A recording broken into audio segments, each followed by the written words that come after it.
I mean, corruption is not just at the top levels. As you yourself have pointed out recently, it is pervasive throughout the population and culture, and has been that way for decades without a pause. How big a stink do you think swirls around the issue of corruption in Nigeria?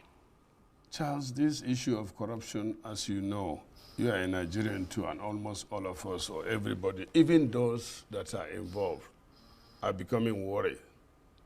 Because if you are a thief, no, not you as a person, but if someone is used to stealing and he's not sure of securing the stolen good, then it becomes a problem. So even when you steal and you keep it somewhere and somebody feels comfortable to steal what you have stolen, then there is a big problem.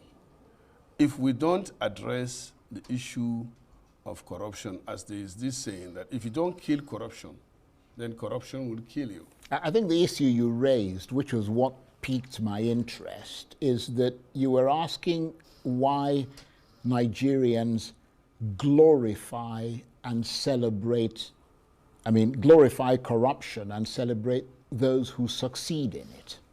It is because, first of all, like, I'm a politician and people are expecting much from me, so they try to compare me with others that have questionable source of wealth and expect me to do the same because they you don't have questionable wealth. Well, I cannot I cannot evaluate myself. Well, I mean, you know what are in your accounts. You know where you get your money from. I don't think you will believe me when I tell you what is in my account. And let me take a simple bet. Give me all in your account and let me give you mine.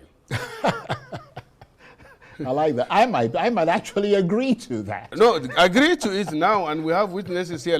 I swear to God, let's sign on it. Right. So I know myself, but I'm not saying that everybody has his own way of thinking about. But in this country, you know, Charles, unexplained wealth is being celebrated. True. Questionable wealth is being celebrated. True. That affects our total resources.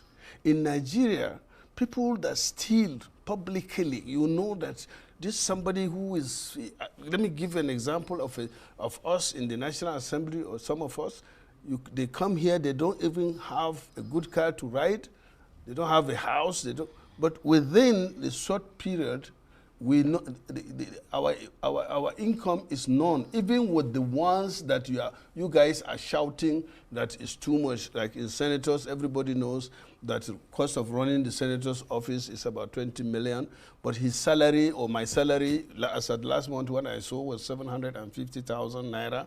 But you see somebody spending at a go maybe 100 million naira or at an occasion, and people will just say, oh, in our own in the church. You go to the church, you get the front seats, and the pastor will say, God has blessed so and Jesus has done so. And then when you go to the mosque, you are in the first queue, even though it's not supposed to be like that. He will come late, or sometimes even the imam will wait for him, just because he has unexplained wealth. But is there a paradox in the fact that most Nigerians you speak to will tell you they hate corruption? No, I don't think so. And yet they are complicit in the same act that they condemn. When we were growing up, we knew that especially politically exposed people are subject of scrutiny in the eye of the public.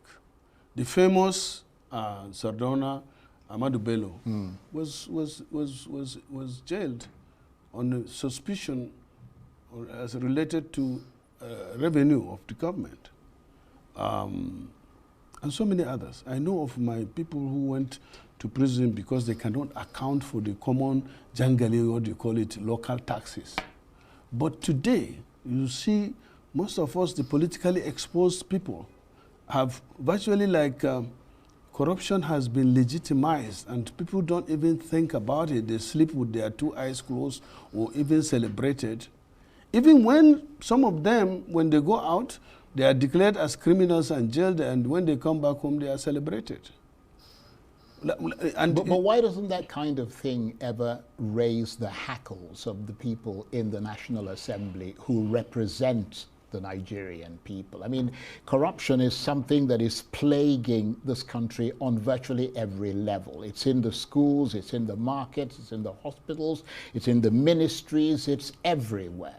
I mean, and the National Assembly is there to represent the interests of the people. No, Why is it? Is it because they themselves are allegedly active participants in that no, you can't. process? I'm not here to defend the National Assembly or to even blame it. You understand? The type they're doing now by just media trial and all that. No, this is supposed to be covert operation, and that's why I say once.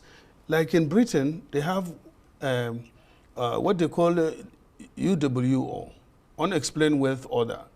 They will just go and obtain an order from the court, and then what you have that is above your normal income will be confiscated until you prove ownership or the source.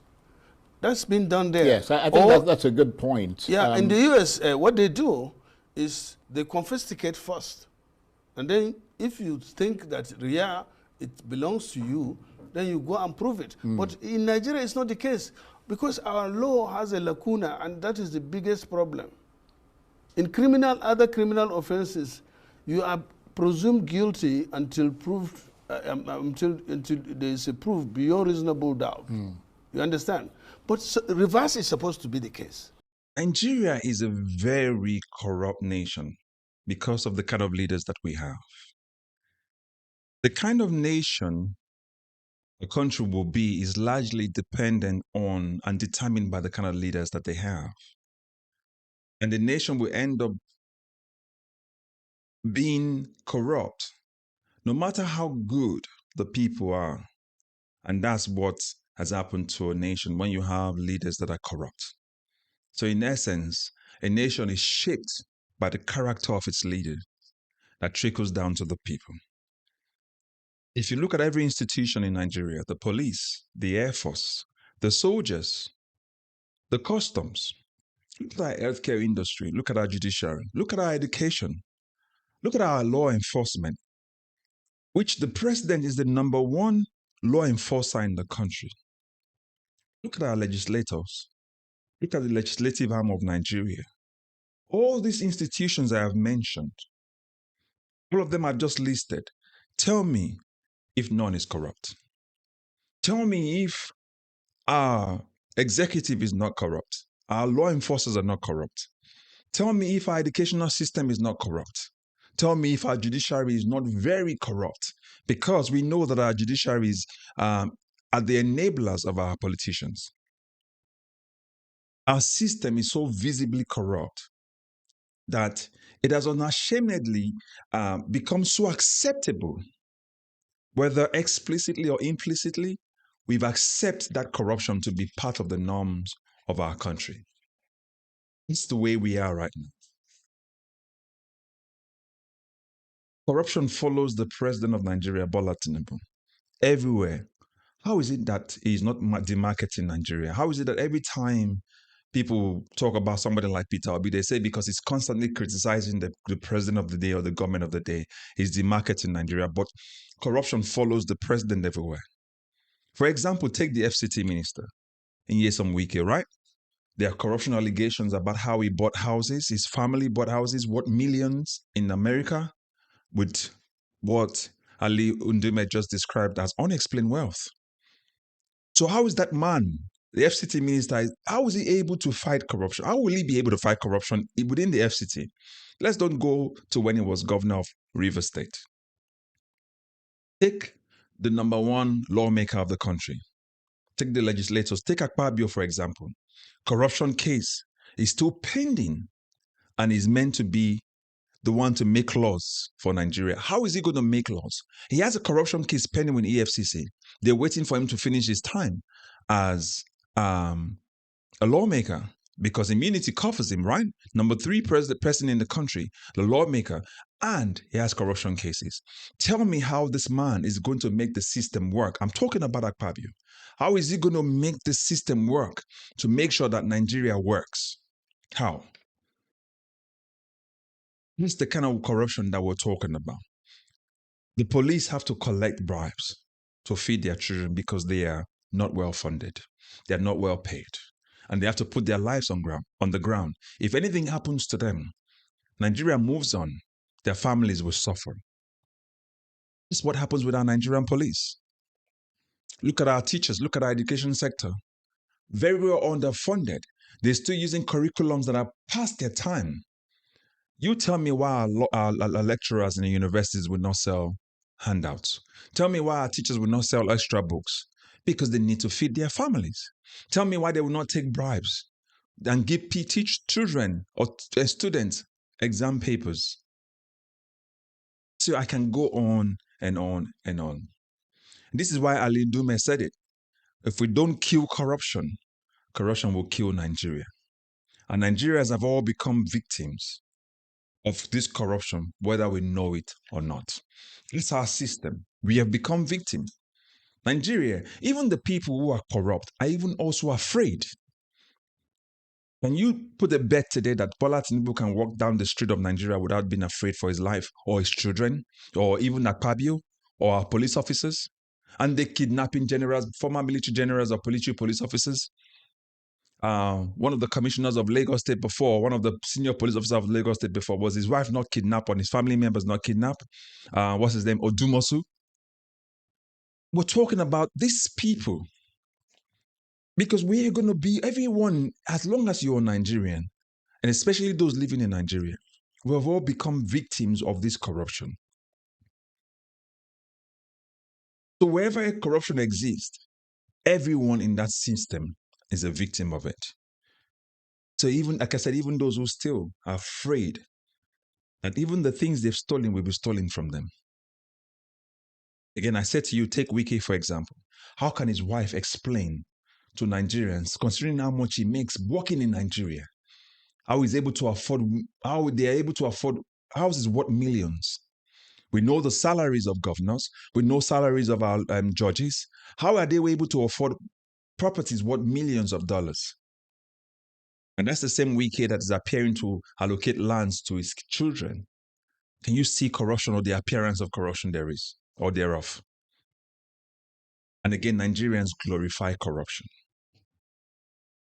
Look at our politicians. How many of them can explain how they got their money? I remember when Sheung from Channels TV asked Wike how he made his money. He jumped the question. He asked the same thing to Rotimi Amechi. They jumped the question. Again, if we don't kill corruption, corruption will continue to kill Nigeria. And Nigeria, the society is so corrupt, is an acceptable norm now. You cannot get help for free. You go to the market, you're cheated by the market women. You go to the politicians, they cheat the country. They still, look at how much they're paying to do this Lagos to Calabar and Coastal Road. Look at how much Lagos State has spent to do the Blue Line alone for 16 years. Do you know how much our politicians have been siphoning out of Lagos State? And then look at this current administration. The pervasive nature of corruption in Nigeria is dangerous. It's only a matter of time because today's survivors were today's victims were yesterday's survivors, as Aisha Yusufu will say. It's only a matter of time until we rise up as a people and say it is enough. This corruption needs to stop. Because like Ali Ndume is saying, corruption is stealing the resources. It's taking it from the people and putting it in the hands of a few individuals and making the most of the people to depend on those individuals. That's not the way a system works. And that's not the way Nigeria should work. I want you to share this content because we need to let Nigerians know as we sensitize them. So as we approach 2027, let's put our eyes. Let's get rid of corrupt politicians. Let's get rid of presidents like Tinubu who has questionable characters. Look at Akpabio, look at Wike. People like that, we don't need them in our polity. We need to sensitize. Nigeria needs a reset. That's why I'm saying send this out. 2027, I have said this again, is the fight for the soul of Nigeria.